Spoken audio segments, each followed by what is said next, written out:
are these people?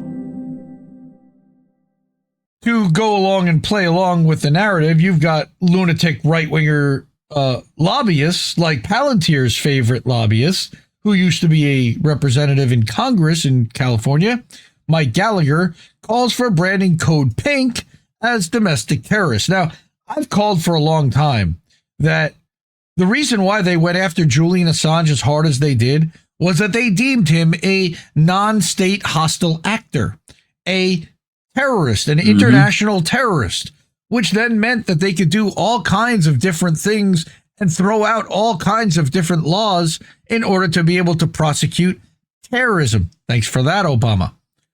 All right. All of the rules go out the window when it comes to terrorism. Now, Palantir CEO Alex Karp has acknowledged his company's central role in the Gaza slaughter and brags about killing people around the globe. So let's hear what this unhinged lunatic has to say to Fox Business. In this country. Well, I became very used to Code Pink paid protesters disrupting every hearing that we did when I was chairman of the Select Committee on China. But what I found myself thinking while on stage with the Secretary of the Navy is that we're less than a day removed from these crazy people having burned alive a Holocaust survivor. Couldn't they have taken just one day off from their insanity?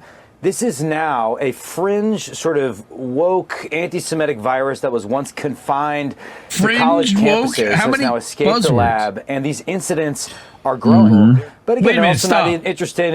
Somebody set a Holocaust survivor on fire? Wait, what? Yeah, bullshit. That's just a fabrication. This is now a fringe, sort of woke, anti-Semitic virus that was once confined to college campuses, has now escaped the lab, and these incidents are... because college campuses are really the ones that started everything here, right? It wasn't because Israel was murdering people. There wasn't any anti-war protesters before, right? growing. Sure. But again, they're also not interested in free speech or freedom of exchange. Except the speech of us to say fuck, for except for us to say fuck Israel and stop bombing babies. That's not free speech. They were intending to disrupt a free exchange of ideas. So these people it wasn't a free exchange of ideas. It was not a free exchange of ideas, motherfucker. It was an exchange of ideas between Palantir and their shareholders and a friendly audience that wasn't going to challenge them on any of those substantive issues. You fuckers.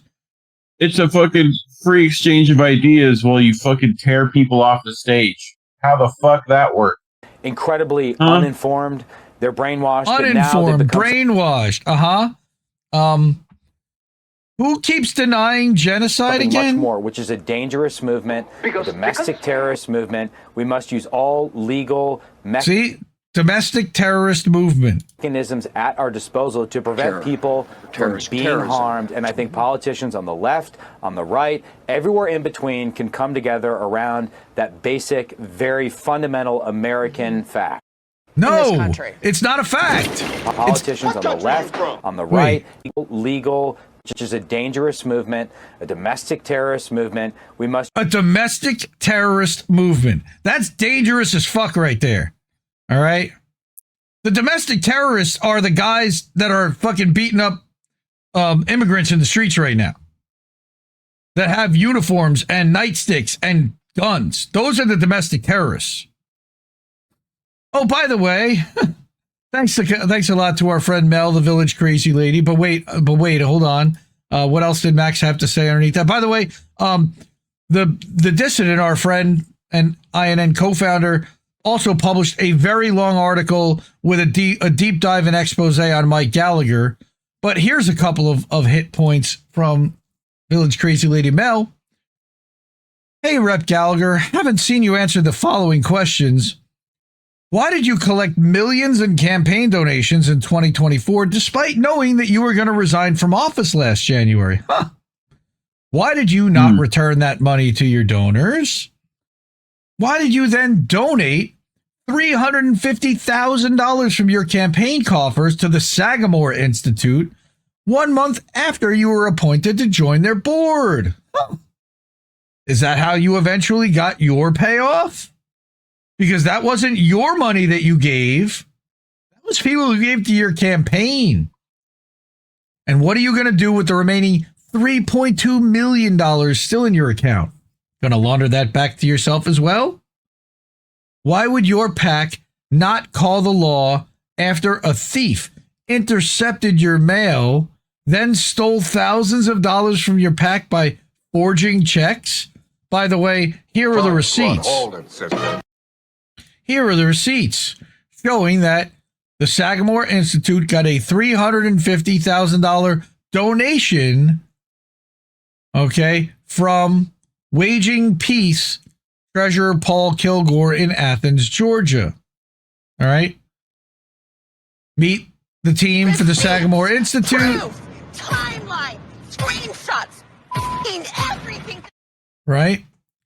This is from Paul Kilgore. To whom it may concern, we are in receipt of the letter from the Commission regarding the above referenced report. Please see below for our complete response. The loss was the result of a check for a legitimate expense being intercepted while in transit through USPS and forged by the thief. So it was a forgery. The committee has implemented new anti-theft prevention measures to prevent future occurrences. Thank you for your opportunity to respond. So allegedly, the check was fraudulent.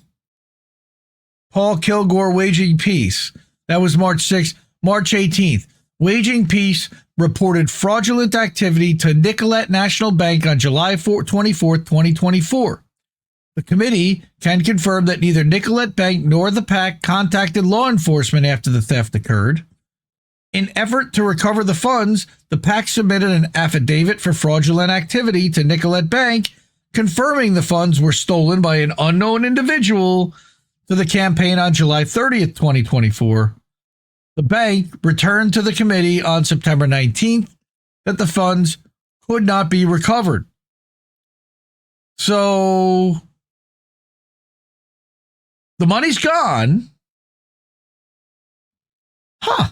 So it made it to the Sagamore Institute, right?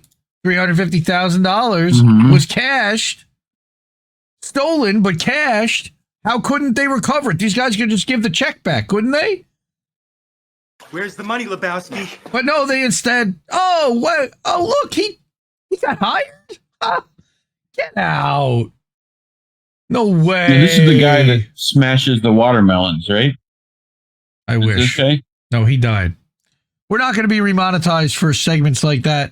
And if you are able to, and you do like the media and you want to support the media that you want to see, and that's us, you could drop us a couple of bucks over at Cash App, $, Indie News Network, $5-10.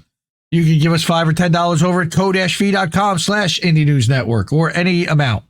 You can go to paypal.me/Indie News Network, any amount that you want there. You could also go to innnewsletter.com. That's where our daily and weekly newsletters go out, as well as some of the podcasts for the individual shows after we stream them live on Substack, which, by the way, we are live on Substack. Good evening, Substack. If you're watching and hanging out, thank you for hanging out. Newsletter near you. I did have the chat open at one point. I don't know what happened to it, but all right. Sorry, but Rachel Maddow's death will just have to come as a pleasant surprise to me. It would be. Well, I'm not gonna in a video game, right? In a video game. All right. So, good evening to our Substack fam. Good evening over on Odysee. We're live on Odysee. I see that Raw Meat Herd is over there. So good to see you over there, fam. I saw Lone Star checking in earlier. We got Ghost Start and Possum Kings over on Rumble. We've got people hanging out and chatting over on YouTube. We got people over on Kick as well. Kick.com/Indie News Network. That's another place that we stream live. We are live to 8 platforms on Sunday nights. Support independent media. We need it more than ever. Love you. Bye-bye! We are party. No! We just fucking lost the stream. You can't keep giving us nothing and think we're bluffing about coming for your heads. Why I play civil if you won't listen? 50,000 died. And now we know our mission. We form a militia, make Congress a prison.